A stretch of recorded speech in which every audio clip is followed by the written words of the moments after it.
Greetings to our official YouTube channel, where we will help you learn the usage of the UPDF PDF editor. Recently, many people have found dealing with PDFs in Arabic or Hebrew difficult. The tools available on Mac to edit text in those PDFs are useless. However, with UPDF's availability on Mac, it has become easier to resolve how to edit Arabic/Hebrew text in PDF on Mac Query. Before proceeding further in this video, track the link given in the description below and download UPDF on your Mac right away. As you have got this tool on your Mac, now let's begin this video and learn to edit Arabic/Hebrew text in PDF on Mac with details set.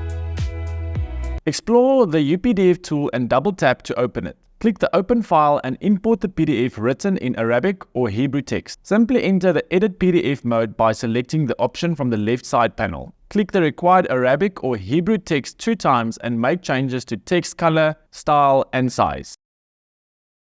Before you leave, like the video, subscribe to the channel and press the notification button.